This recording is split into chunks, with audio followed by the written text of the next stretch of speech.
I just want people to be okay with like wearing a blank hoodie and feel like they're still worthy of any room that they enter because of who they are, not because of the logo on their shirt. Welcome back, friends, to Studio P, aka my dining room. I'm sitting here with a returning guest who braved the rain and drove all the way from Minneapolis to come hang out and share some more stories of what has happened in the last 3 years. Welcome to the show, designer Fuller Moe. Thank you. Appreciate you having me back. Yeah, this time you're in my place, not quite as white and bright as yours.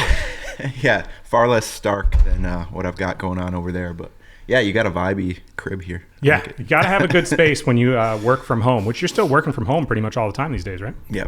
So tell me, I guess I'll quick summarize. Last time, which there's probably a lot of new listeners, we kind of told your story arc of like you grew up in Chippewa Falls, went to school in Eau Claire, you were going to college for graphic design, were already designing for bands and stuff because you were super into band tees, got a job down in Florida where you were working for this design firm for a long time, which is when you started building up all this crazy clientele with Paramore and with, a lot of big names. And then from there, you decided to go off on your own. And you built up this whole empire with your huge client list of working for Paul McCartney, Miley Cyrus, and everybody. And then the pandemic hit, and so people weren't touring, so you weren't designing as much touring merch. So then you started building all these design tools online, and now everybody knows you as that guy who runs ads about design tools. Not in a bad way, but that's where everyone sees you from. Mm-hmm. And now you're primarily doing that, right? Yeah, that sums it up. Still doing the same stuff, just trying to elevate it and take it to the next level and make it better. And yeah, just living the dream. I mean, like it's definitely better than chasing down clients constantly. Yeah. You know? So yeah. Are you still working with many clients, or is that really few and far between? It is few and far between. I think now, just having the luxury of like picking more projects that I want to work on, has been cool. But yeah, I mean, I'll never not be a designer. I'm a designer at heart. Yeah. So yeah, whenever a project comes up and I'm like, that seems cool, I'm going to jump on it. But as far as like, I mean, it's certainly not my main thing anymore. Yeah. But yeah, I don't really see a world where I'm not designing. What was the last thing you designed that you were really excited about? So I've worked on the last few Eminem like capsule collections. So yeah. So like anytime he, there's like 15 years and it's an anniversary of like the Slim Shady LP or like Recovery or any of those, they'll do these whole capsule collections where they have all this like badass artwork and photos to work with. And it's basically just my job to come in and put interesting new spins on it and create something for his fans. And so I've done that on a few different projects. That's honestly the last few big projects I've worked on have just been locking in with his team, his merchandising team, and getting a bunch of approvals. So like, I don't know, maybe like 40%, 50% of the lines have just been my stuff. So that's cool. Crazy. How do you connect? I guess when you're approaching a big client like that, I know that you are so established within that world that artists, once they trust people and management teams and whatever, once they trust somebody, they're like, oh, this is a go-to. And then so you get a lot of recommendations and whatnot. But like, how did you get a connection with Eminem's team? I'm sure you didn't get a DM from Eminem, but like, how did it actually work? No, I don't have any DMs from Slim Shady, but the co-founder at GFX World, which is like my design assets company, his name is Danny, call him D-Boy, and he used to work for Sony as a creative director, and he's got lots of connections, and he does freelance as well. But he just recommended me to the team. And so they reached out and they were like, hey, does this seem like a project you would want to work on? Danny introduced us to your work. It seems like a good fit. And that's how that happened. And then I just sort of took it and ran with it. But he was the original one who linked me up with them. So wow. I always say thank you whenever a new project with M comes up. Yeah. But again, like whenever somebody does you a solid like that, you end up doing them a solid with somebody else at some point. Yeah. You know what I mean? It's like everyone's kind of working together. I was curious because a lot of the stuff that you uses photos from a photographer at some point in time. Like a lot of the design, obviously if you're selling tour merch, like if it has the artist's face on it, people are going to buy it more likely. So Do you ever actually get to collaborate and talk with the original photographers or anything? Or is it just like, here's a Dropbox with the assets and just like do your thing? Yeah, it's usually that.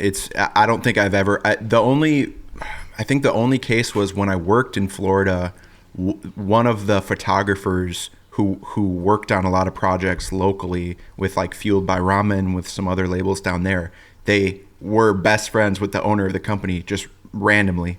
So I would work with him every once in a while, but since then, I never talked to photographers, the people who have done the original album artwork. Like there's no communication. It's just, it's kind of like my job, where it's just like they handed off the work to the label, to the merchandiser, and now it's just kind of theirs to like disperse and use however they want. Like it's like a service job. Have you ever met any of them just like networking at a certain place or something, and somebody goes up to you and is like, I love this t-shirt you made with my art? I mean, it's your art, but you know what I mean? Like it comes from their art initially, and then it's shifted to be a collaboration. Never in person. I've had instances where a photographer has reached out because I've like in a promo ad or like in a reel or something, I will feature my design that features one of their photos, and no one has ever like said like, hey, stop using it or something like that. But they have said like, oh, that's my photo, and I'm the first to jump in and be like, amazing, like you're an amazing photographer, like thank you, whatever. But yeah, that's the closest I've come. I would love to meet more in person, but yeah, I mean the internet is usually where those interactions happen. Sure. I want to know, I guess, and I will get back to what we're talking about, but the last time we recorded was 3 years ago. So if anyone wants to go watch that hour and 17-minute long interview, it's still one of my favorite interviews, despite the fact it's one camera angle and the camera died because we had just started using video at the time. It's still a solid interview. Everyone needs to go check it out. But what has happened in the last 3 years since I talked to you? Man, so I got engaged, which I'm excited about. Congrats. Thank you. Yep. Getting married in a few months. So just been a lot of like planning around that and everything that goes into, doing a wedding and things like that. So that's been a big part of the last few years. Man, I switched from, it used to be fullermoe.com, right? And that was the whole thing. I transitioned in May of 2024 to GFX World, which was already a concept in my mind. I just didn't know that it was going to be like what took over Fuller Moe. It was going to be like this like vibier sort of like design assets firm, more so for like, I don't know, like the more like dark, like moody streetwear stuff. It was going to be an offshoot. And then I was just like, man, like what is the reason that it can't just all become one thing and make it feel less about me, less like having my name in the domain, like having to say Fuller Moe all the time was just like kind of exhausting and just like not very, it just didn't feel very like universal. It didn't feel inclusive enough, and nobody knows what a Fuller Moe is, like if someone doesn't know me already. So just from like a branding perspective, it made more sense to create something a little bit more, universally acceptable that would make sense. Like if someone hears GFX World, they can probably put something together of like, it probably has something to do with graphics. So that was a huge transition, building out that team more, building out like the community. So I started a school community, SKOOL. If anyone doesn't know what school is, it's basically like you can start your own communities. It's used a lot for education. So like if you're down to like teach people how to do what you do and you want to like start a community, school is a great place for that. So we've got like 4,500 members. It's a free community. People are coming in and like posting their work. It's kind of like Instagram, just without all the other stuff and without the ads and all that. So that's been super fun to build out. And that was like part of the intention behind creating GFX World, was just like leaning more into community, more into education, and like trying to make it more of like a resource hub that covered every aspect of design. So I want people who are just getting started to come there and feel like they're comfortable enough to post stuff that's like, they're just getting started. So it's not going to be the best stuff, but feel comfortable that they can get feedback from other people there because they're in the same place, or they're supportive because they remember what it's like to be in that place. and they have like some constructive feedback for them. Yeah. So that's been really cool to build out, and just like leaning more into education as part of it, like tutorials, bringing in Danny, D-Boy, as part of GFX World as well. But you started it before him and he joined after them. So he was part of like the Fuller Moe type team. Like he was making packs with like design packs with me. Okay. He's more so got involved on the social media side and like tutorials, and we've just been feeding off of each other. So like he'll have videos that are that have certain formats or are done in specific ways that do really well, and I'm like, oh cool, like let's do more of that. And that was just not something I had before. It was just me flying solo and sort of figuring out like, is this gonna work? All right, let's throw it at the wall. But now having someone else who's like also able to create really amazing tutorials, has their own perspective, has their own unique design style, it's just brought something entirely new to the table, and it's just been like really helpful and really cool to see. And he's like an Illustrator wizard, like Adobe Illustrator wizard, and I can't like illustrate my way out of a wet paper bag. So Photoshop it's nice is to more have your game. Photoshop's my thing. Yeah. It's cool that you've been able to though like focus, and I feel like people look too often where how do I make money on this thing, like they have to make money on every individual thing rather than looking at the bigger picture. And by doing this school community, you're providing all these free resources and building this community, which I think is really smart, not to use a personal brand, because like, people want to be a part of a community, not Fuller's, disciples necessarily. Some people do, but you know what I mean? Like it's just it makes more sense to have a community in that way.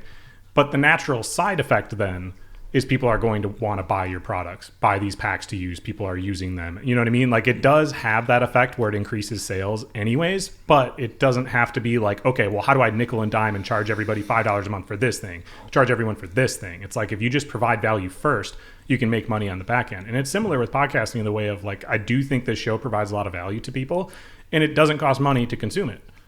I just find different ways where I can make money from sponsors or whatever because people are consuming the thing. It just kind of like works out that way. So you said the last thing that you worked on was Eminem's products or merchandise, his collections, and they reached out to you. Who was the last person that you reached out to and created something for? Man, that's kind of tough. So I think, I've tried, honestly, like I've had a few, honestly, like the people that I've reached out to, I feel like have been such a stretch where I'm like, I would love to do this thing, but it doesn't seem possible. It's like, I have an idea. So there's this account called NBA Lab. Okay. That essentially like I started a conversation with them. They're part of, NBA, they do merchandising, because I kept seeing all of these designs coming out that just looked like my stuff anyways, and even some that literally used my design packs. So I'm like, can you just like, let's go to the source, I'll do it. Like this would be a dream for me. Like I have lots of ideas. And it was an interesting conversation because they were basically saying like, yeah, there's no money in t-shirts, there's no merchant, like we don't focus on that. And then like cut to, this was literally like weeks ago, they're doing the same thing. Like they're posting all of these t-shirts that just look like what I was trying to do. And so I was just the tiniest bit salty with my reply. I was like, I think I just sent them the post, and I was like, ? Or I don't know, whatever I said. But sure. Yeah, I think the projects that I really want to work on are just things that I've never touched before. And honestly, it's a lot in like the world of sports. Like I would love to do some for the Timberwolves, or I would love to work with the Packers, or like that sort of thing. But like as far as like artists, I feel like I've just worn that, like I've done it so much that it's not super interesting to me. I would love to work with maybe clothing brands or something like that. But honestly, at this point, design, it's way more interesting to me to explore avenues outside of like just my technical ability to be a designer, whether that means like educating people more on other stuff, other aspects of being a freelancer, or I don't know, like social media, or like growth with your brand or things like that. So yeah, I think with design, something like an Eminem, I'm not going to pass that up, And now I've just built up such a rapport with them, and you can actually see from collection to collection, like my DNA a little bit in it, you know? Yeah. And so it's just amazing to be like the tiniest part of that story somehow. But yeah, I think what I would love to do more of is just stuff more outside of the box. Yeah. And so maybe it does mean sending more DMs, but I also don't have as much time as I used to. Yeah. So like freelance design also just isn't on, it's not on my radar as much as it used to be, because it doesn't pay the bills the way that it used to. So I'm not as active. You're just not dependent on it at all, right? It's like you can make more money doing other things, and it's more exciting to do something else. And it's like, it is okay for the things that you enjoy to change. This is what I was just saying before we started recording, of like, I had this huge identity crisis when I closed my store, because I opened the skate shop when I was 23. I had skateboarded my whole life. I still skate, but like that was like my whole identity. And so to like close that, I felt like I disappointed all these people. But the last like year, I felt like pressure, like I had to go skateboard to like be who I still am or something, which is so silly. I don't have to do that. I can do whatever makes me happy. And I remember having a moment where I was watching my favorite music artist, his name's Sunreal, live. I had connected with him, and I ended up interviewing him before the show, whatever. So I got to go to the show, stay for free, hang out with them the whole night, whatever. And I remember watching from like next to the stage and thinking to myself, like, man, this is so dope. Like, this is what I'm doing for my career right now. I'm so happy. This is so exciting. I enjoy this more than what I've been doing. And it's not that I'm not proud of everything I did or whatever, but it was like I finished that book. Like, I was just ready for the next thing, you know? And it's okay to be ready for the next thing. And you can still go back and do, you know, the other things. Sports are so hard. Like, to get a hold of people, it's so ridiculous. Like, I interview people from all over the place, right? And some people are more apt to do interviews than other people. Music artists, especially with their teams, they're always looking for new ways to promote, so it makes sense. But with so many athletes, I don't know, like, I think they're just really protective of themselves in a different kind of way. I know for interviews anyways, it's specifically like the risk isn't worth the reward, because I have now this hour conversation that I could chop up however I see fit. It would be horrible for me to make that person look bad, because then no one would want me to interview them again. But still, they're like handing over that power to me. And for them, it's like they could really screw up their situation if I put something out that makes them look bad. So it's not really worth it to them. And I think in general with pro sports, they're just like really particular. It's like you almost have to have a connection to somebody for that thing to like actually work out in that kind of way. If you had to pick one sports team where you could rebrand the whole thing, like such as the Milwaukee Bucks rebranded away from their purple, which sucks. I wish they had their purple still. If you could pick a sports team and you could do a full rebrand, what team would you do?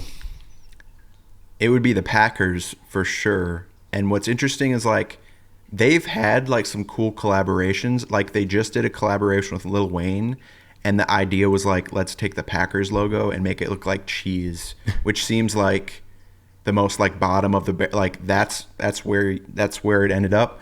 And now I'm probably just ruining my chances. I just blew it. No, I think like there is a cool opportunity with a team like that I feel like they're America's team. Like they have like a lot of celebrity fans as well, like someone like a Lil Wayne.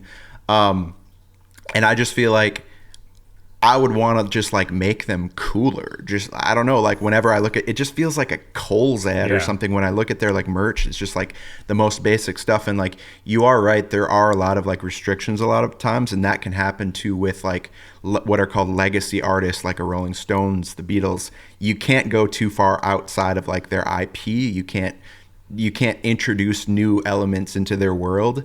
And so I could see like there being restrictions with that. But I'll see someone like a Warren Lotus, or there's been other artists as well who are like, they have a specific style of design and they've been able to connect with major league sports teams, and they can do whatever they want and they can do it in their style. So it is possible. It's definitely just a networking thing. So maybe I'll figure that out. But the Packers, I mean, if I could do anything for the Green Bay Packers, that would be amazing. Yeah, dude, I interviewed a Packers player a few years ago, and it was like the coolest thing ever to me. Like, drove over to the stadium, got his jersey, and then like went to the apartment building all the players live at, the ones who don't own houses there because they don't know how long they'll be there, and interviewed him in the building. I think I saw some other players like leave to go play golf from like their like little area, and it was just like he was just a backup tight end. Shout out Dominic Daphne, he's awesome. He plays for the Panthers now, but it was such a like giddy experience for me. Even though it's not like he was the most famous guest, it's not like that episode crushed or whatever, but for me, it was like so sick. And so Carl Brooks, dude said he would do an interview, and now he hasn't responded to my last couple DMs. So come on, I'm trying to go back out to Lambeau. So I'm curious, when I talked about before with the photographers where you don't even discuss with them. I'm sure they must then just sell the rights entirely to the photo, to the team or whatever, which is a really hard thing to know what to price it at because you don't know how much money they're going to make off the thing. You know, like for a small local person, it's like, oh, okay, $1,000 for me to shoot something for an hour, no big deal. For a big brand or, you know, a music artist who's going to use this imagery now, like for whoever took the photo from the Slim Shady, like LP or whatever, whoever's going to take that photo, now that photo is going to be used to make God knows how much money over such an extended period of time. How's it work for you when you work with them? Do they pay you a flat rate of whatever? Say, I know I'm not saying this number's right at all, but say they pay you 10 grand for this is the design you're going to do over the next 3 weeks or whatever, and then it's ours to print as much as we want, as long as we want, 30 years.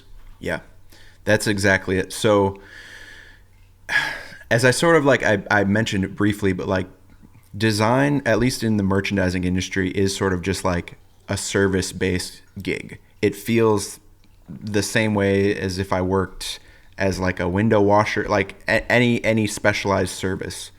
So basically, I do the job once. Maybe there's a massive tour going on. They're obviously going to make a lot of money off of that design over and over just during the lifespan of that tour. It can be like, I was actually looking up, so I worked on the Drake It's All a Blur tour, which was like one of his last big tours, the one with 21 Savage. And I did actually only one design for 21 Savage. They brought me in. From my understanding, his existing line just wasn't doing that well on the tour. So they brought me in. I knocked out a few different designs. They picked one of them. That one ended up being, by all accounts, like one of the best sellers on the tour, right?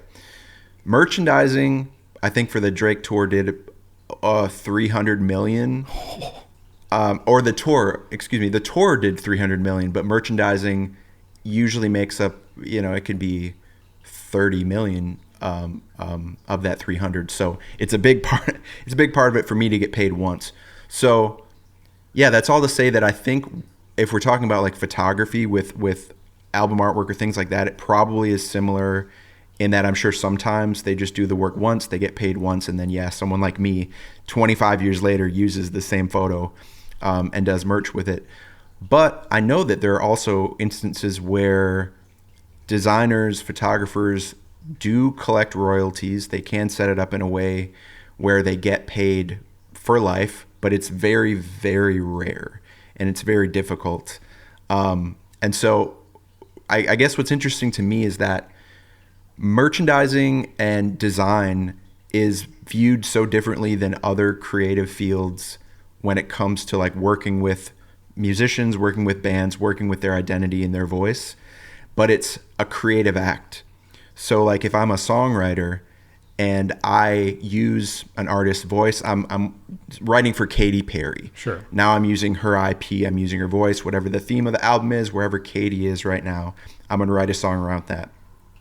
If that song gets placed and she releases it and it's on the album, they'll get paid for life. Yeah. And maybe they'll win a Grammy and they can shout it from the rooftops that, hey, I worked with Katy Perry on this song. It doesn't matter that I worked on one of the biggest tours of the year. It doesn't matter that it was one of the best sellers and that it made tens of millions of dollars.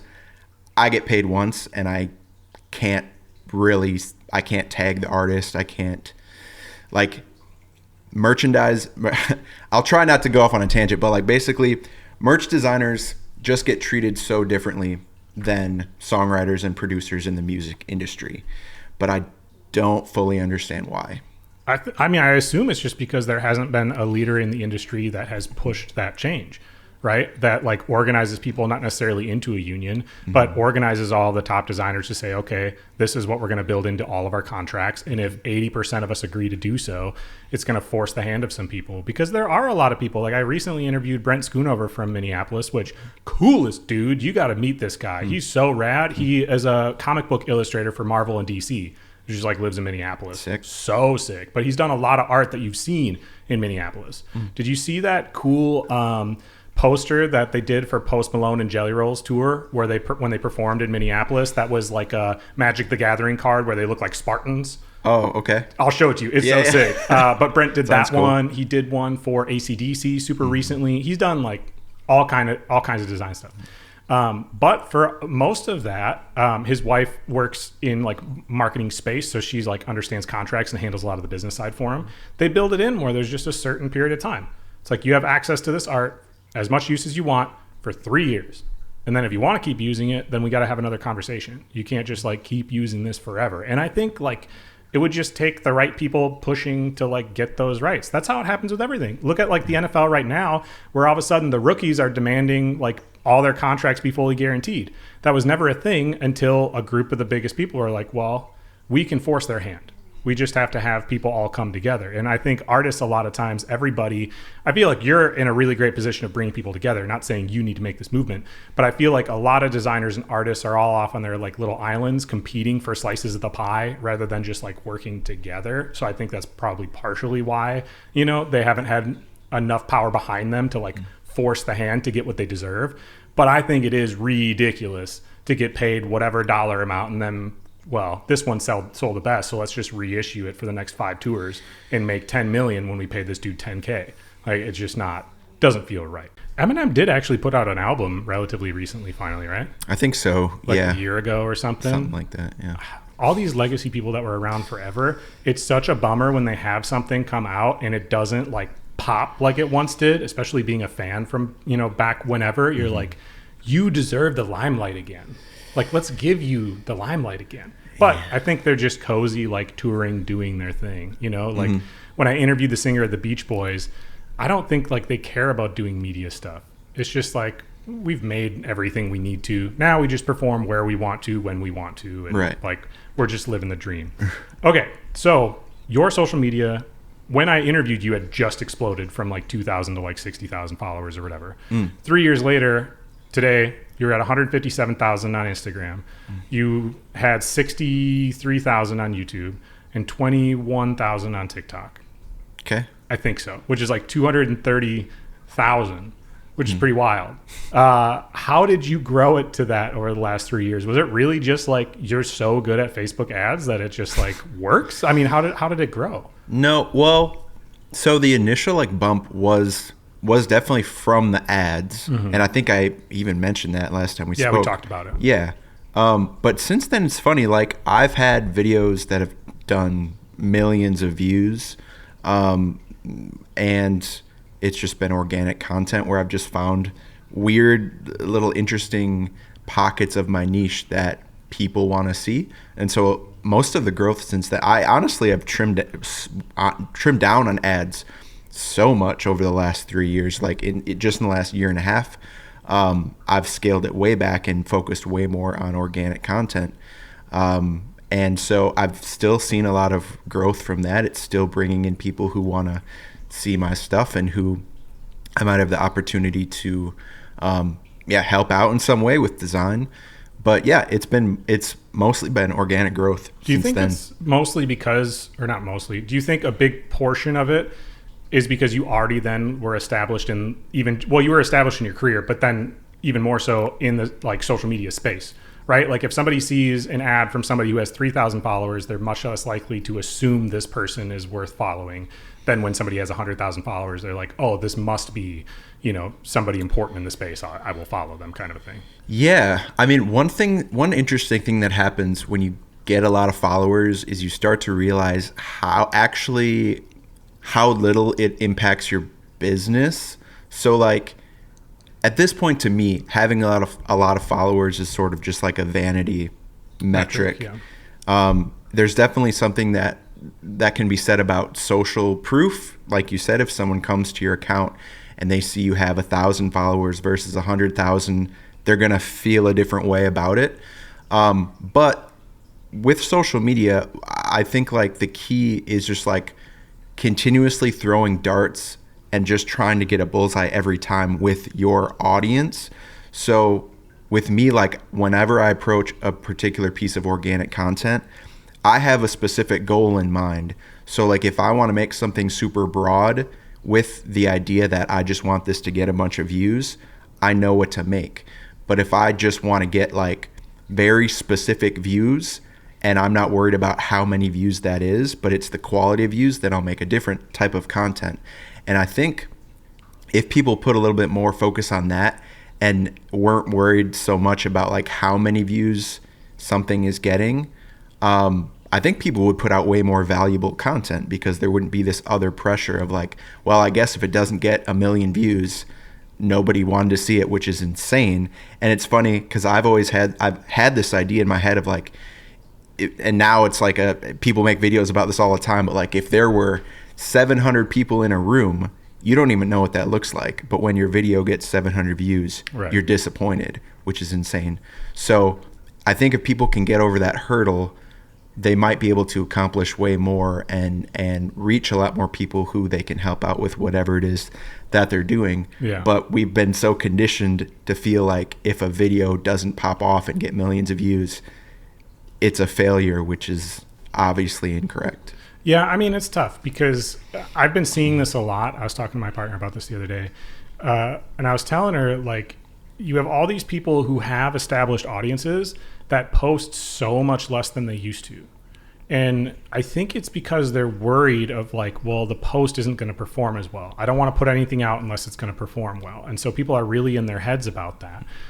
Well, when you're talking about like a personal brand, like the point of social media, and not the only point, but one of the main ones would be to advertise your brand and your services and whatever. And if you're getting less views, you're advertising to less people. So like that's why advertisers pay for social media, is to get a number of views. Well, let's say your average video gets 10,000 views. Well, nowadays it's just like hard. It's really inconsistent.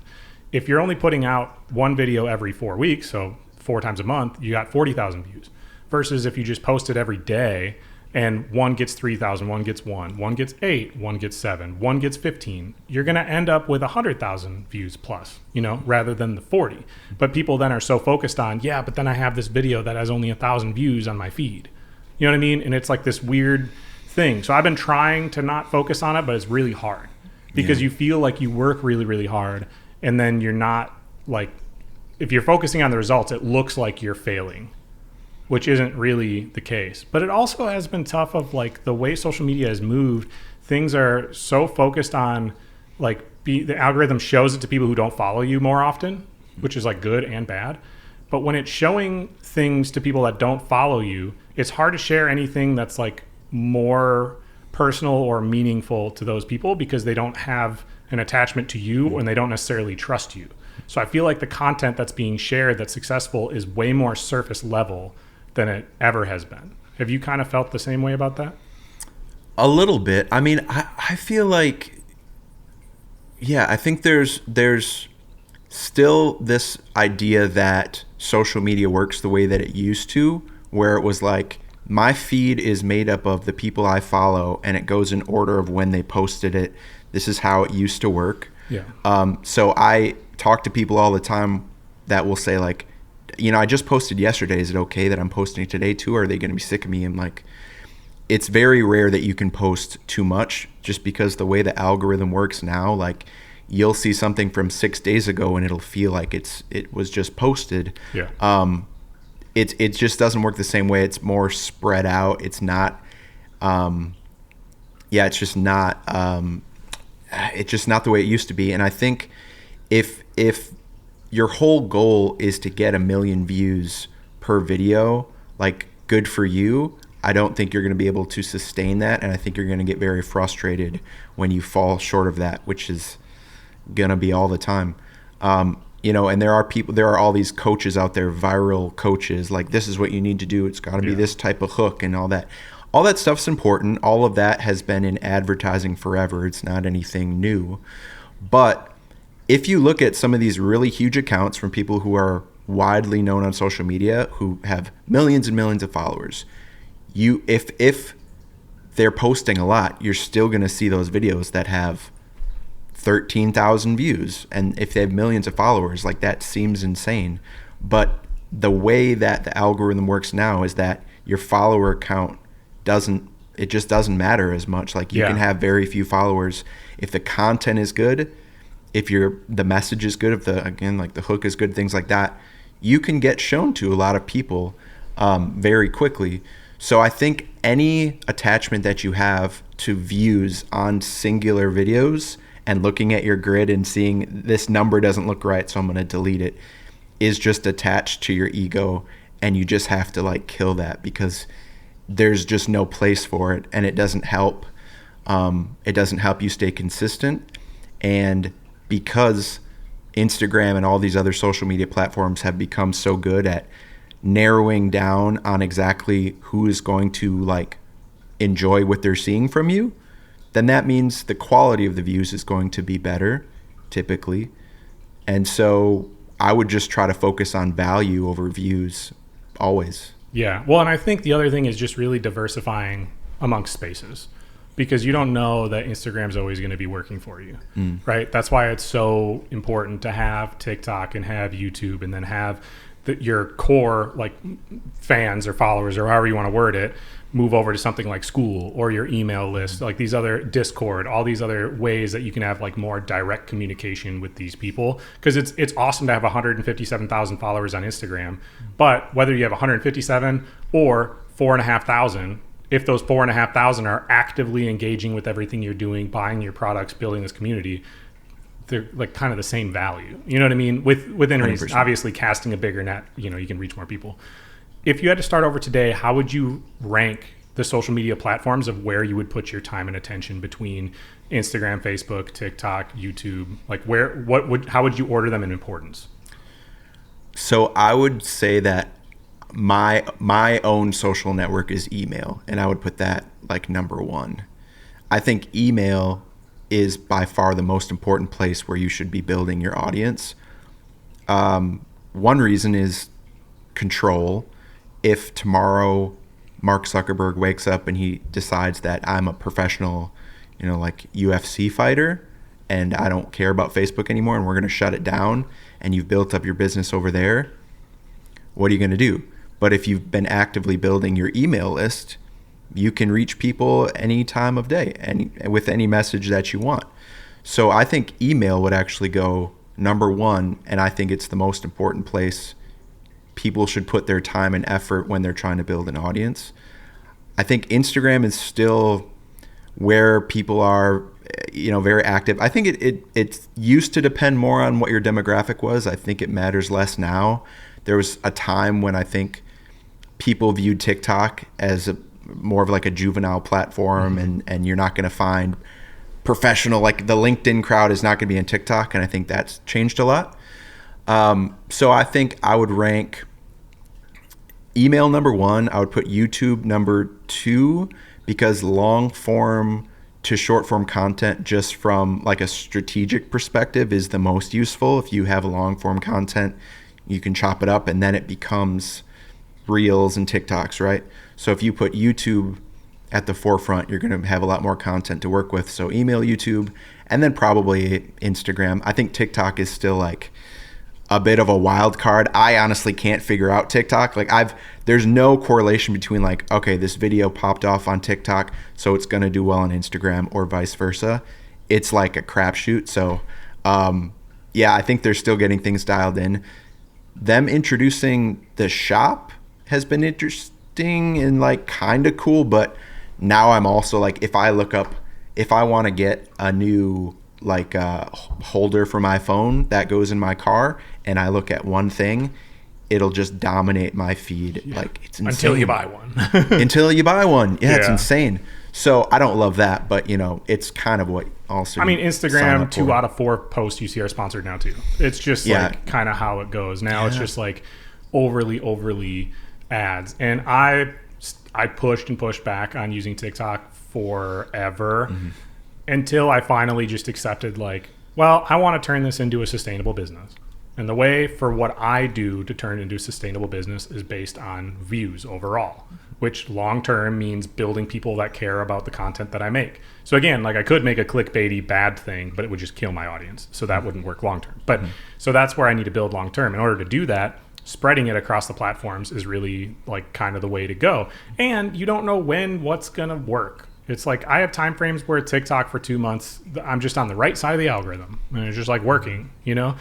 And then there's other times YouTube is just working. But if you're like kind of consistently across a bunch of areas, you're just quantity alone, you're kind of almost guaranteed to have something be working, you know, often enough. Versus again, if you're only posting one video to Instagram once a week and that's the only platform you're on, you could easily hit a dry spell for 3 months and be like, well, what happened? Nothing's working.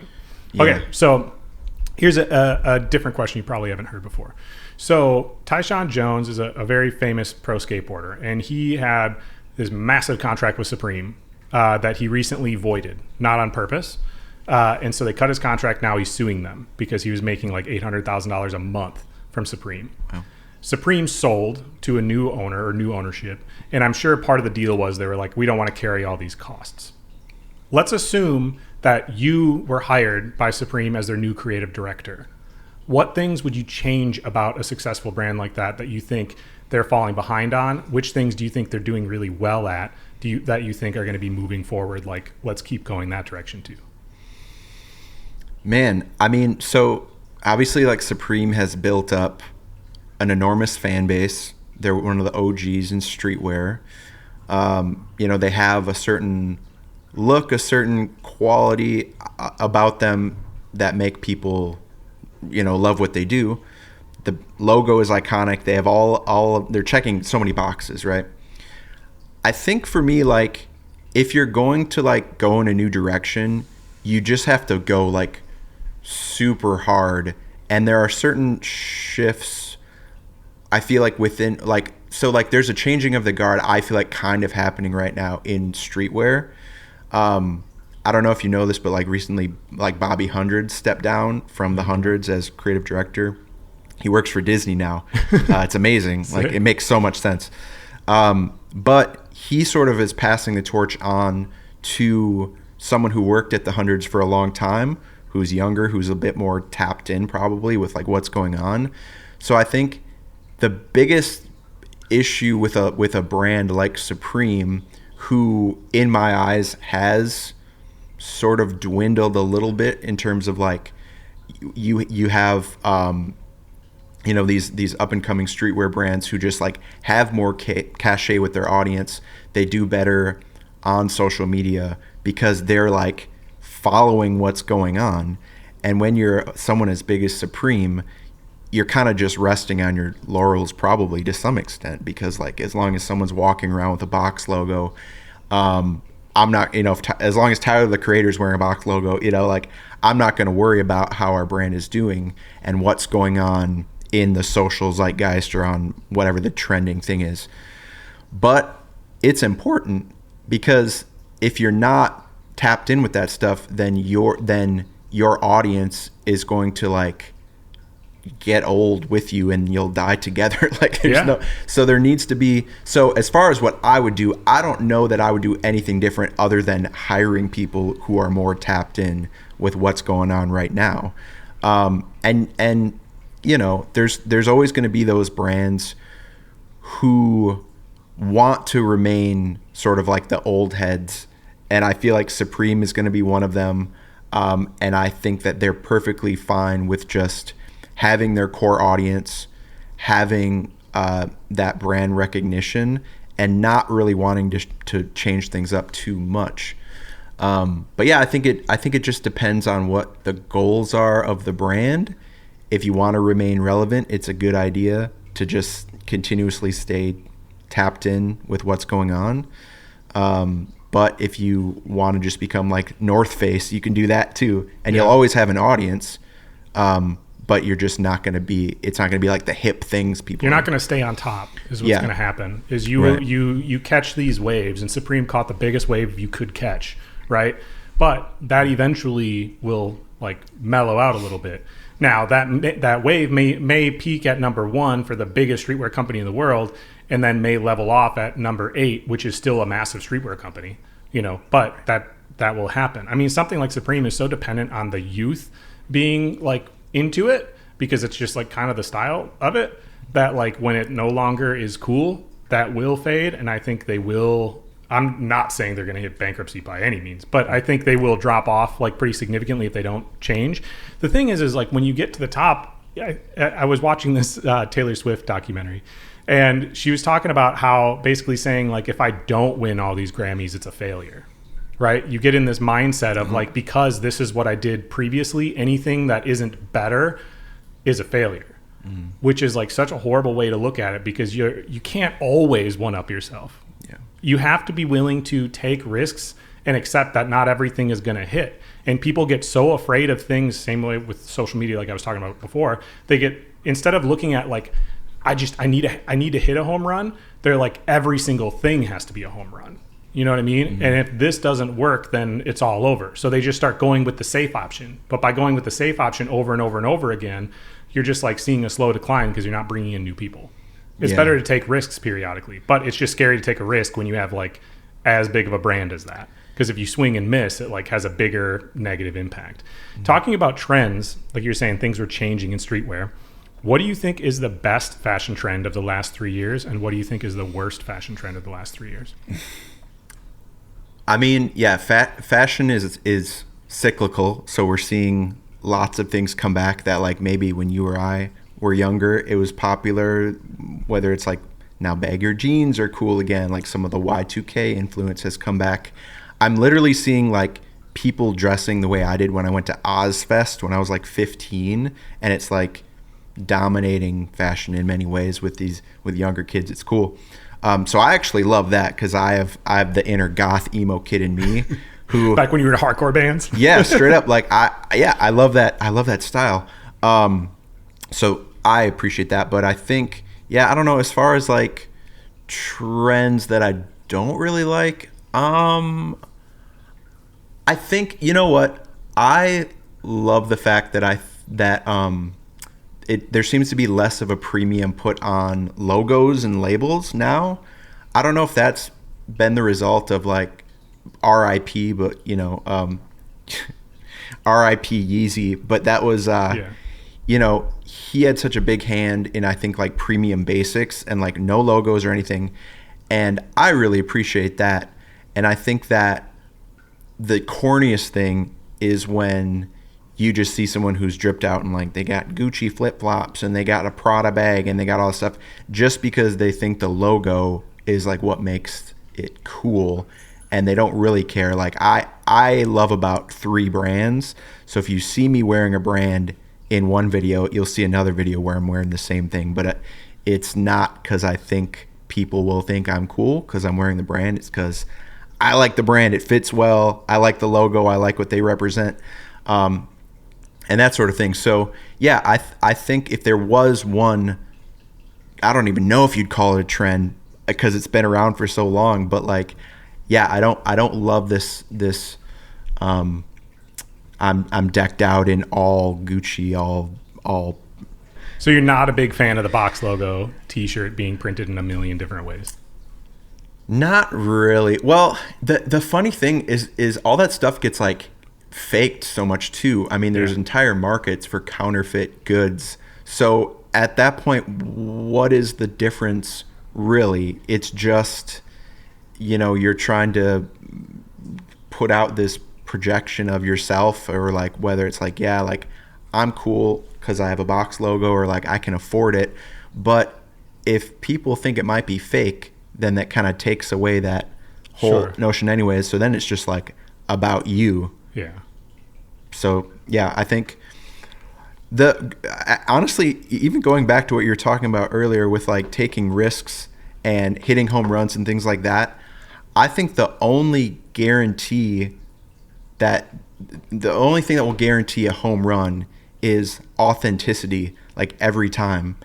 And it is one of the scariest things, like to be authentic, because you don't know how it's going to be perceived. But I think this idea of like it's wild to me Taylor Swift even said that. Like because it honestly seems like not something that she would say. But yeah, I think if you're wrapped up in this idea of like hitting home runs every time, it's going to be very short-lived. You're going to burn out. So if you just like try to be as authentic as possible, you will be good. It's just scary and it's a slow burn a lot of times. But if you get to be yourself most of the time, I think you're in good shape. Yeah. Well, I think that's why like you need to celebrate successes when they come, but you don't need to like something like winning an award or whatever. You can't put your own personal value in whether or not you won that. And Taylor Swift, I don't think used the term home run, but I was paraphrasing. She's a football fan, not a baseball fan. You said you wear 3 brands. What are your favorite 3 brands? I love Stussy. I mean, if that wasn't clear enough, and that's a brand I've been rocking with since I was, in college. So I've always loved them, and I love a brand called Represent. I love the way their stuff fits.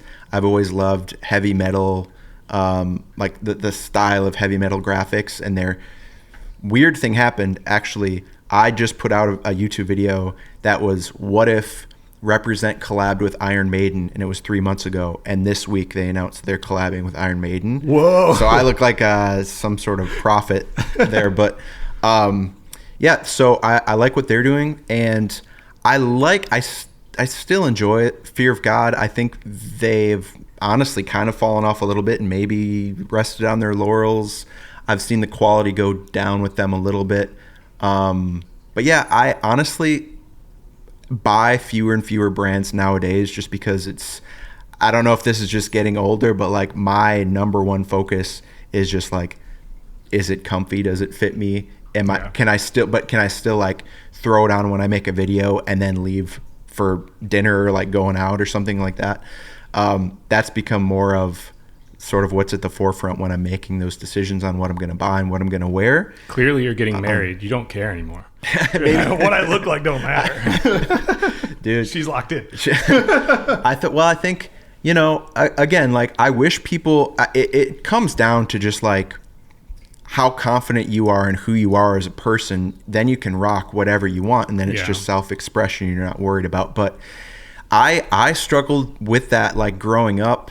I had sort of like low self-esteem, and so I would as much as I enjoyed what was going on in fashion in the culture, I want to wear Starter, I want to wear Champion and have the cool like jerseys and all that stuff.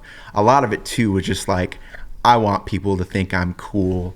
And the older you get, the more that you become more self-aware and like okay with who you are as a person, it will change how you dress as well. And so like certainly there's people out there who like are truly trying to express themselves when they put on this brand or that brand or wear this expensive thing or whatever. Cool. Maybe it's like very well made and they appreciate it in that respect. Cool. But I just want people to be okay with like wearing a blank hoodie and feel like they're still worthy of any room that they enter because of who they are, not because of the logo on their shirt. Yeah. Well, I mean, you develop that later in life, I think. Yeah. When you're younger, you have to get along and fit in with whoever's around you that you didn't get to choose. Mm. When you get older, especially when you work for yourself, you can more actively choose who you're around. And if you don't like somebody, you don't have to tell them you don't like them, but you just don't spend time with them. Mm-hmm. You don't surround yourself with them, which I think naturally lends, as well as just being older, more mature, more confident in yourself, lends it yourself more to not like worrying about what other people think of you, because the people you're surrounding with, like you, and the people you don't like, you just don't surround yourself with. At least that's kind of how I am. Man, you must have gotten to see a lot of awesome shows. Have you gone to a lot of shows where your merch was being sold? Yeah. I mean, I used to do it more actively, I think, when I was like really in it. But even then, I was pretty selective. So like I remember doing merch for do you remember a band called Fun? Yeah. They were like an anthem kind of. Yeah. And they had a huge Tonight. Yes, that's them. They were on tour with one of my favorite bands of all time, Tegan and Sarah. Oh, they rule. Yeah. I mean, their Tiny Desk is incredible. Yeah. So they were playing in Orlando, and I had done merch for fun, and I was like, I like their music. I like Jack Antonoff, who's in Fun. He had done a band before that called Steel Train, and so I was a fan of his. Like, this will be a dope show.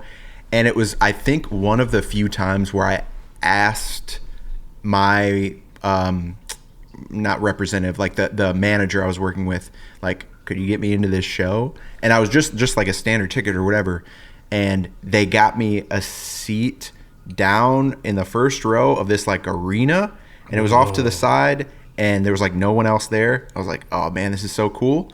But the merch was great. I got to see Tegan and Sarah. But I'm just not one of those people who like, you can't really like take advantage of that too much, because then you just come off like a kind of a weirdo. Yeah. But yeah, I saw Fun and Tegan and Sarah. I've been to, I did merch for Neon Trees back in the day, if you remember them. No. They played with, it was like Maroon 5. Okay. So I went to that show.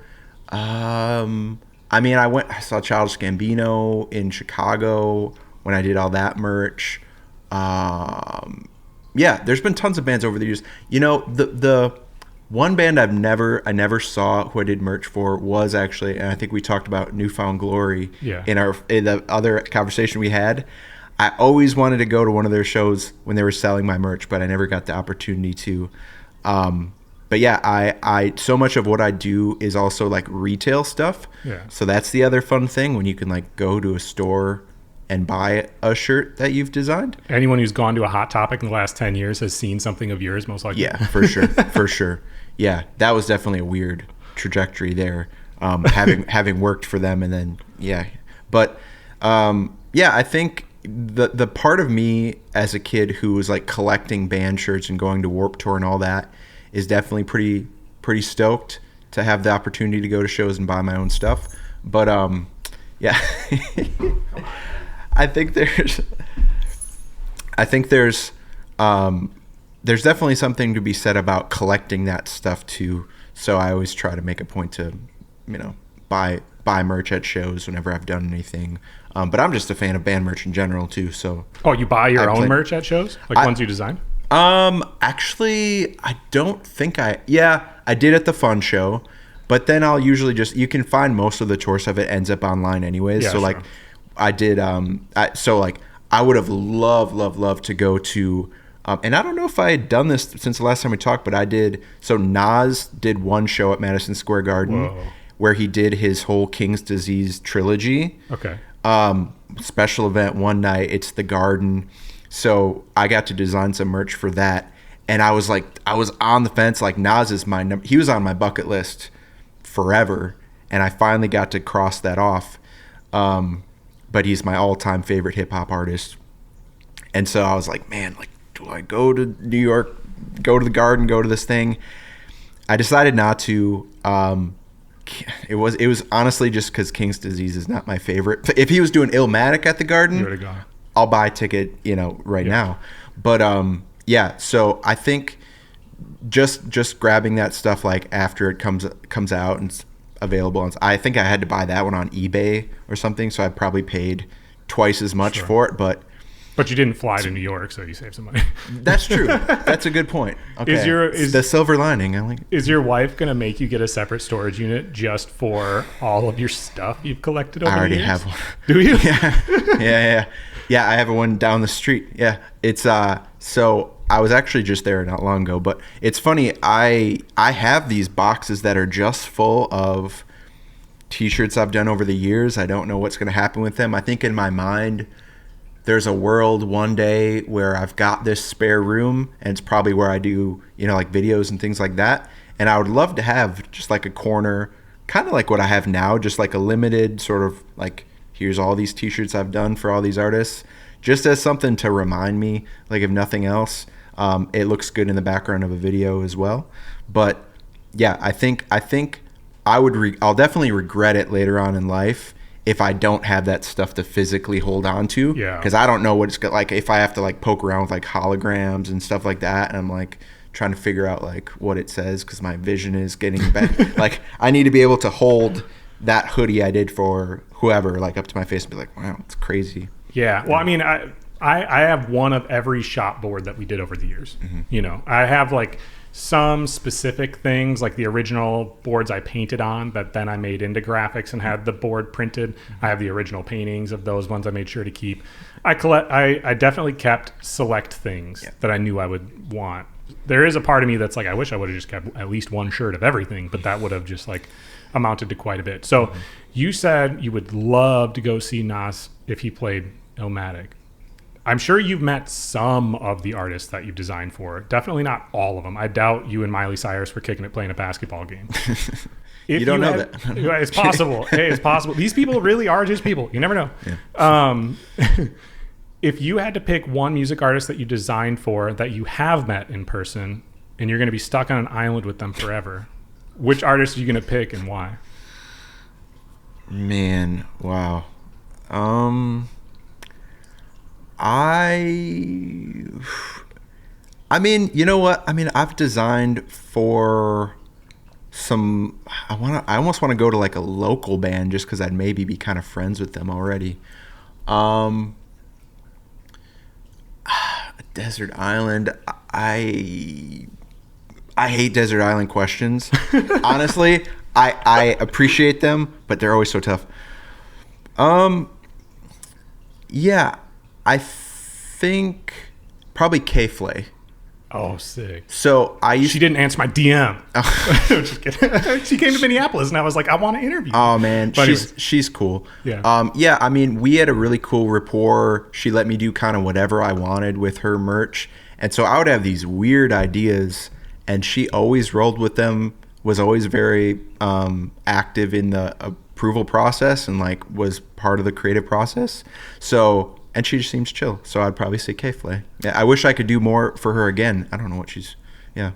Dude, yeah. She was somebody who, there's been a lot of people. It's one of those things where I definitely don't expect people to respond to my message because why should they do an interview with me? It's not, I know it's never anything personal anyways, because who knows? Maybe they just don't want to do interviews. I more so am just excited when somebody does respond that I'm like, I didn't really expect them to respond, but then they do. And I'm like, oh, killer. Now I've gotten to like be friends with all these people. And my like fun part of it is I know what you're saying about you're not trying to be weird by like asking for tickets because then you're like fanning out on this person that is like your client, which you want to keep that kind of separate. I get to have like I'm already here. You know what I mean? Because I interview so many people before shows. So I get to see so many shows like right up front that I'm so excited about. Yeah. And I just try not to like act too giddy about it. You know what I mean? I try not to like tell them like, dude, I've been listening to you forever. Like, I did that with Sunreal and he was the coolest dude. But everybody else, I think I've played it pretty cool. Dude, I think that's honestly one reason why I'm sort of glad I haven't met a lot of like the people who I'm really proud to work with. Because I'm like, I don't want to ruin the relationship I have between like what I think of their music and what I've done with them like artistically and like maybe like I say something weird or like like fan out or something. But I agree that like just having those opportunities to like work with someone and like see what they do in person is like it's awesome. It's a dream. Yeah. Whenever it works out that way. That's why I'm kind of like, I'm going to Summerfest this week and I'm pretty excited about it because I've always wanted to see the Killers live and they're headlining one of the nights. And I'm not even interviewing them. I doubt Brandon Flowers does any interviews. I haven't seen him ever do an interview in recent years anyways. But I know that I'm going to be able to get to see him like right up front just because I have a media pass. So I'm like kind of jazzed about it. Megan Thee Stallion's going to perform too. She's one of the other headliners. I was like, I bet she is going to be dope. So you've done merch for people who are no longer here. How does that work? You did merch for like Eazy-E. Like who contacts you? Who's selling the merch? Who profits from the merch? Who approves the merch? Is it like their whole name and branding is sold by their family to the record label and then they just do whatever they want with it? Or how does that work? Yeah, I mean, I don't know all the ins and outs, but I do know that like it is typically run by an estate of some sort. So the one that comes up a lot for me, especially when I say in ads, like I have designed for Nirvana, I'll get a comment that'll say like, "What? So you must be 60 years old because unless you were 8 years old when Nevermind came out or whatever."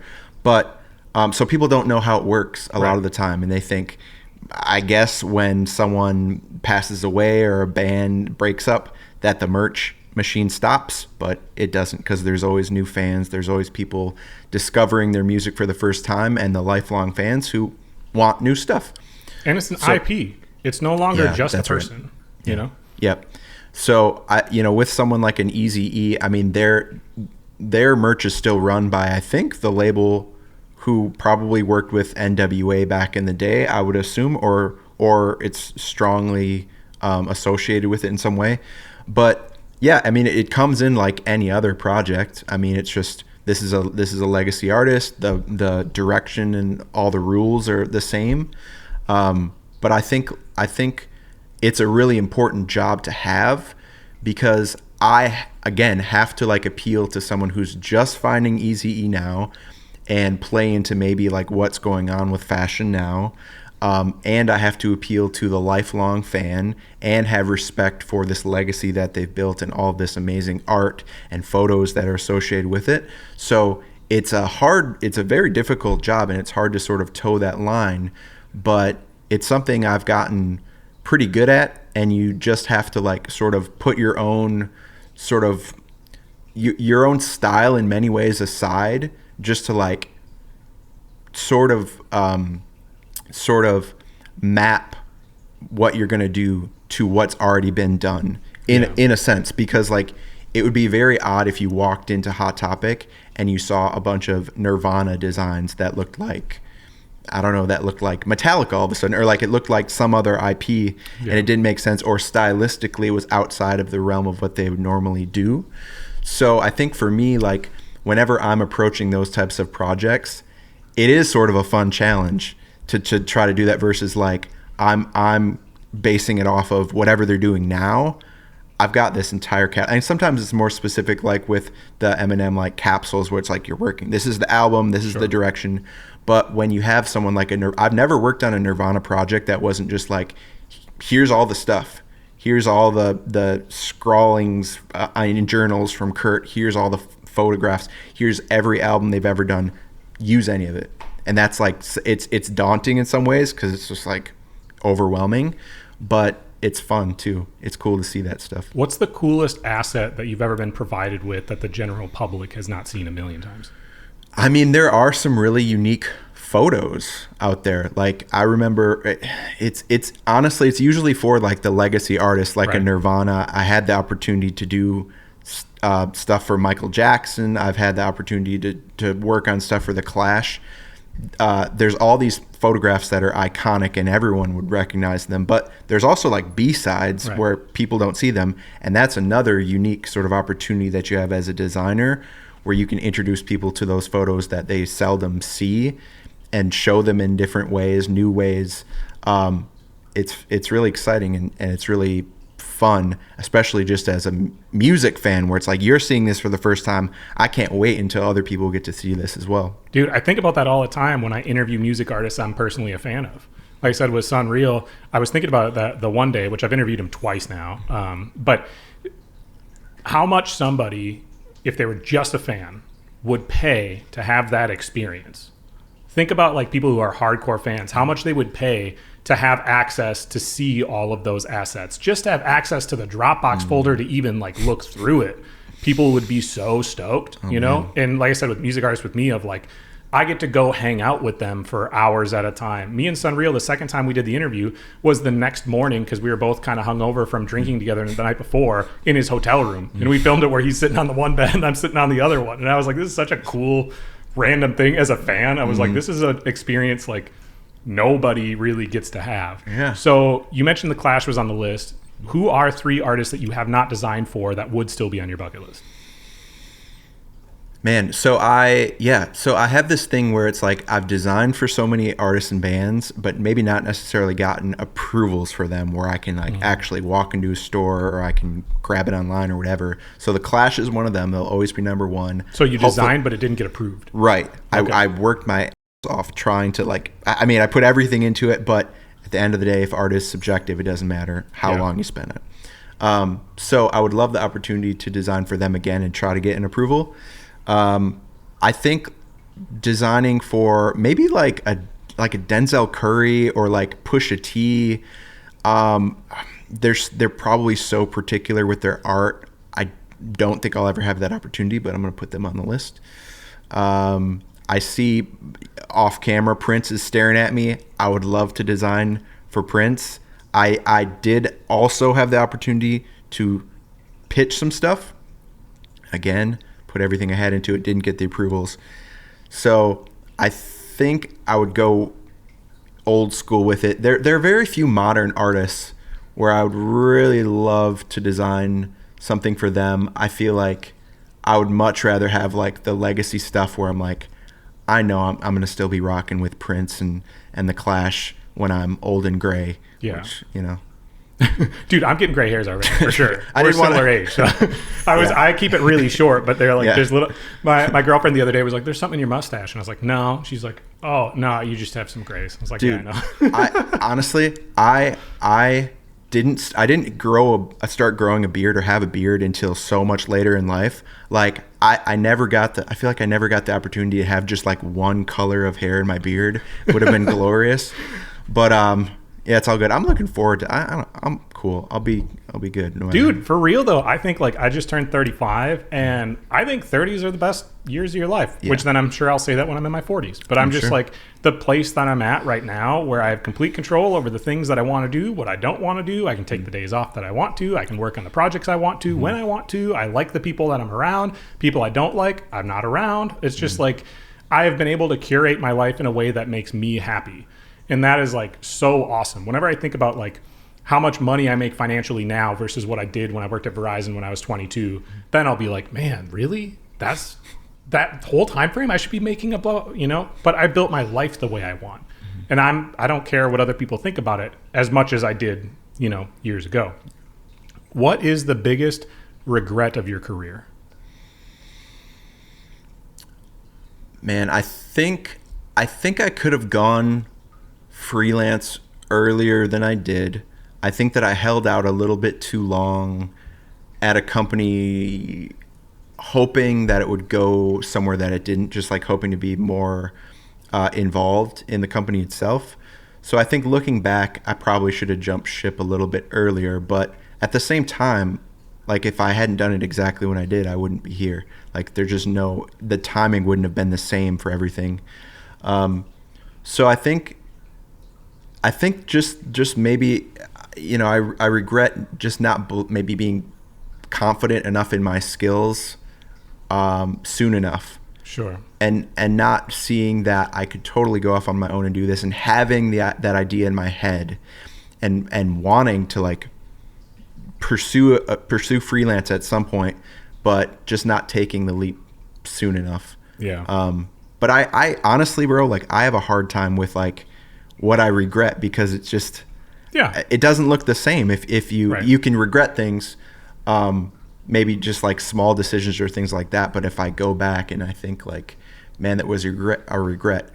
I don't want to say regrets don't exist, because that's such a silly thing to say. Yeah. But even when you think you're making the right decision, you don't actually know. Right. So I think that like the culmination of all of your regrets, all of the seemingly right decisions, as long as you're still like walking around and you're happy and healthy, like everything is cool. Like, I think it's funny. It's so random. I just had so I sell stuff on Facebook Marketplace every once in a while. And I've got this laptop that just sold the other day. It's from like 2012. And this college kid messaged me and said, hey, I think I was asking like $200. It's like, I don't have 200. I've got 100. Goes in this whole thing. I'm a design student at college. I would love to use this laptop, but I only have $100, and it's going to be like $20 to get you for Uber or whatever. And I was like, all right, 100 is fine. If you can get here, it's yours. My whole thing was like, I'm going to give him this laptop for free. I'm going to soup it up with some design assets. I had this whole plan. I started loading it onto a USB. I was telling my fiance about all this. And then they messaged me and they were like, hey, I found a better deal. I'm only paying $80. So like that person's walking around thinking like I made the best decision because I got the laptop, I paid less, and they were going to get it for free and a bunch of other stuff. Yeah. So that in my mind is just like the perfect example where it's like every decision you make, every single one where you think it's right, it can be wrong. So just make a decision. Yeah. And just deal with things as they come. Well, and everything is a stepping stone. You just don't necessarily know why. Like there's value in all of it. And really like the regrets or the mistakes, however you want to look at it, are the times where you learn the most and you grow the most. It really is the case. Like it was a few months back. I drove all the way to Madison to do an interview and then drove from Madison to Milwaukee to do an interview and then drove all the way home. And one of my cameras for both interviews was out of focus. Sick. You know, it was fixable. I got 3 angles. It worked. It was okay, but it did not look great. That was the only reason I learned how to fix my focus on my cameras was because that happened. Then I text my friend Austin, who's a videographer, and I was like, dude, why did this happen? And he comes over and he shows me and he's like, well, this is how you adjust this thing. I'm like, I would have not known that unless I messed this thing up. So do I regret messing it up? Yeah. No, I'm a little bummed that happened for those guests because, of course, both those guests are like the nicest people ever. You know, most guests are. Almost all of them are. I'll just say all of them are. but they were ones like I would hang out with personally, you know, so I was definitely bummed. Yeah. But that was the only reason that it worked out. If you could relive any one day from your career, which day would you relive and walk me through that day? Well, I think, you know what? It's from a super early time in my design career because I remember it so specifically. And I don't think I mentioned this before, but like I designed for this band from Illinois. Their name is Park. And to me, they're just like one of the greatest emo bands of all time. Couldn't be more like underrated. I know very few people who know about this band, but if you know about them, you're a huge fan, right? So I remember early on trying to just like freelance and sort of get my feet wet, and I somehow got connected with them through MySpace, and I was a fan. And I remember talking to their drummer on the phone and walking through my house and just being like so giddy and just being like, I can't believe this, like, and to everyone else, it's just like, nobody knows who this band is. But to me, it meant everything because it was like, not only now am I doing the thing that I love and I'm designing for a band that I love. And it's like these two worlds converging together. And I honestly, like, I wish I could go back and just like look at what my life looked like with everything that's happened since then. Because I feel like I have very few moments in my design career because so much of it is just like grinding day to day, and now it's the next project. It's hard to take a step back and really like appreciate all of it. So that moment sticks out in my head because I knew so little, but in that moment, like everything was happening like all at once, and it was exactly what I wanted. Dude, yeah. Well, that's the thing is like a lot of times when you're in the moment, you're thinking about like, I need to do the best job ever because I need to accomplish this. I need to do, you know, whatever. Again, I was talking to my girlfriend about this when we were taking a walk, about how you're always looking to like, how do I get to this next thing and how do I get to this next thing? But every stage of your career, it's always, you know, cliche to say enjoy the journey, but really it's like every stage of your career has different positives and negatives. And you'll only have that experience once. Right? Like you'll get to design for all these major artists that like your 16-year-old self would be like, whoa, but you've already designed for a bunch of major artists. So it doesn't have that same kind of lasting impact. So which one was a bigger deal to you? The one later on that you were like looking towards that mountain you were climbing to forever, or the one that just like happened early on, right? And so that's why I think it's so important for people to like remember that each individual section, each chapter you're in, there are really cool things about that chapter that you're going to miss when you get to the next one, right? You'll be on a bigger stage, but now there's just more pressure with it. Now you don't get to have individual conversations with the artist in the same kind of way. It's like there's benefits and negatives to all of it. Let me give you a couple of gifts before we get out of here, because now I have some sponsors that I can provide you with gifts. One of those sponsors is me. So you get to pick one of these coffee cups. Cool. There's this one that says, time to put in work. There's this one that says "Pick Up Your Passion," and then there's the white one with the Skull and Mike logo on it. That is speaking to my inner goth kid, so I'm going to go with that one. Sick. Yep, so I'm a fan. Along with that, you get the coffee in front of you from Minimum Wage Tim's, which is this white bag. Those beans are from Honduras, which I actually went to in December, which was really tight. Highly recommend. But he's a Minneapolis kid. He plays music. He's actually been a sponsor of the show a long time, so hopefully you enjoy those beans. And then Skull Candy hooked me up with their latest earbuds, the Dime Evos. So those are yours. Nice, amazing! Wow, Bluetooth golden earbuds. Thank you so much. That's amazing. Absolutely. So where can people now, moving forward, what can they expect to see from you? I'm sure more and more design assets. More people should go on your YouTube and watch your full hour-long edits of things, which actually you're speeding up the process of you working. So in an hour, they're seeing what take you, 6 hours or whatever. Super valuable, really cool videos. I was watching them before you came over. But what can people expect from you? And then where should people go follow you and all that jazz? So I think on Instagram, I've really been trying hard to do more and more mini tutorials and things like that, and make it less focused on here's a cool tool, here's how you use it in 30 seconds, because I just have a library of that stuff. Now my focus is here's why you should do this thing. And so I've tried to focus way more on the why behind the process of design, whether that's why you should have this mindset, why you should have this particular workflow and things like that. So I would love for people to tap in with me over there, just so they learn a little bit less about fancy little tricks and tips, and a little bit more about the actual reason why you do things. I think that's a better net anyways to cast. Yeah, right? I think because so. People can relate to it more, and regardless of what design tool you're trying to learn, it's this would apply to kind of all creatives and design. And then if somebody really attaches to that and they trust you and they want to know more, you have hours and hours and hours of content on YouTube that they can watch specifically anyways. That's right. And I think, speaking of YouTube, that's another place where there's a whole library of stuff they can always check out, long form tutorials. I never got good at making videos less than about 40 minutes. So if you're willing to lock in, you can learn a lot over there.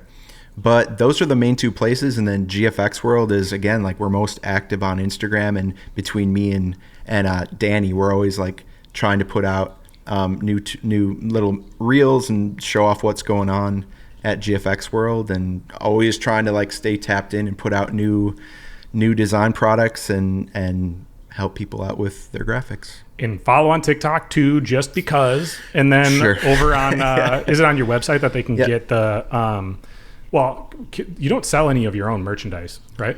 Your website doesn't have it. No, we don't do merchandise. We definitely should. Yeah. I mean, I think we could make some cool stuff.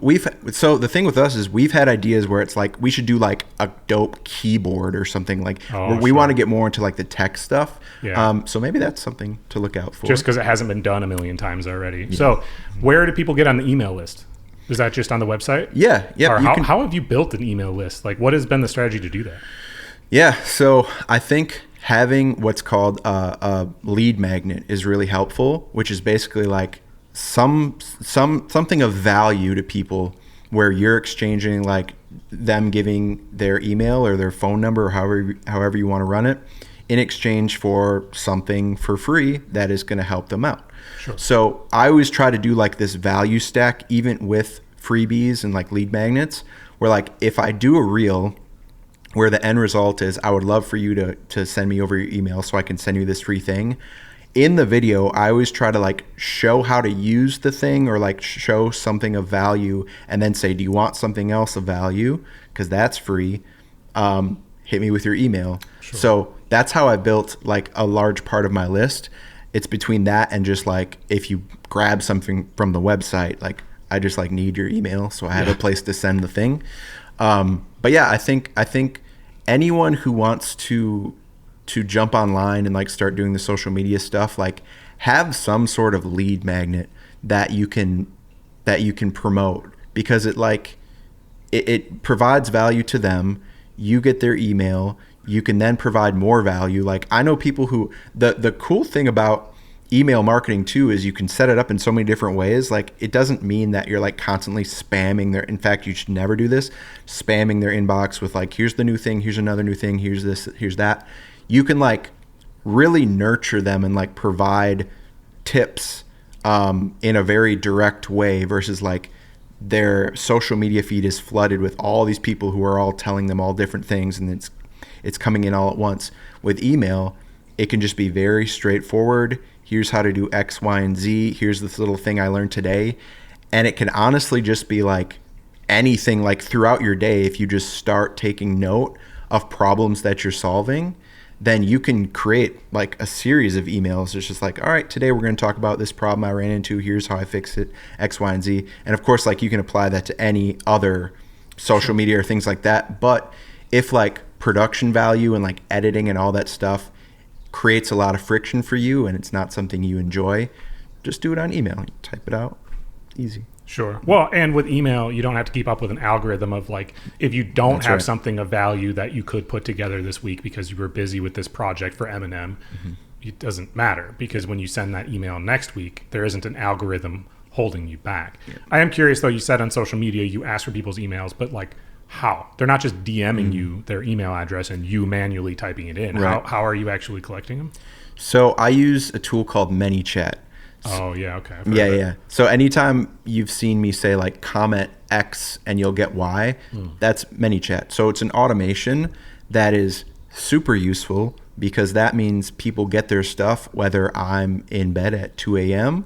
or whatever, they're in another time zone, like they'll get their stuff that they asked for.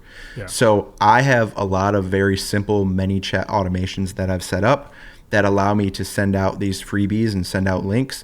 And basically the way it works is someone comments. So right now I have it's the brush that's called Thrift Lord. It helps you out with like making like really badass like vintage graphics. Yeah. And so I'll say comment thrift. I'll send you a sampler of like, I think it's like 5 or 6 brushes from this pack of over 100 brushes. And how it works is, so they comment thrift, they automatically get a DM. It says, just checking, are you here for this thing? They push a button that says, yep. And then it says, cool, hit me with your email. Right away, when they send their email, and it can detect like if they say like, whatever, like fart 1, 2, 3, like it can tell if it's an email address. And so once they send it, you automatically have it connected with whatever your email platform or your client is. So I use Klaviyo. And so it automatically adds their email to this list, which is a specific like segment, and like it's its own sort of newsletter where right away they're going to get an email with the freebie that they asked for. And then I'm going to send them another message just saying like, thanks. And like, if you have questions, hit me up, I'm here. The thing about automations that is really important for people, like if you plan on using automations a lot, like you still have to like kind of be there and be present. Like unless you're this like huge, I don't know if if like Obama wants to start using ManyChat, sure, he's probably not going to be active in the DMs. But if you're just like an entrepreneur, especially solopreneurs, it's really helpful. And you don't have a team, just make sure that you're still there if you're going to prompt people and say like if you have questions, because you don't want to run into a situation, and this has happened to me, and luckily like I'm pretty decent with DMs, but I've run into people where maybe the last message they got from me was something like that, and I never want them to feel like, oh man, this dude's just using robots, he's using AI. It can definitely backfire. So if you are going to use automations, try to be thoughtful with it. I've run into issues myself overusing automations. And so I think if you keep it pretty lean with how you're using them, it's a really great way to grow your email list, especially. Yeah, I mean, I think there's just a ton of AI tools out there that especially people our age and older need to learn how to adapt and utilize to a certain degree. It doesn't have to be everything, but what some people are able to do with it just shows like if you can figure out a way to incorporate this into your workflow and just learn one little thing at a time, that'll compound and can be super duper helpful. Thank you for joining us for this episode of The Passion Pod. We hope you enjoyed it as much as we did. We'll see you soon.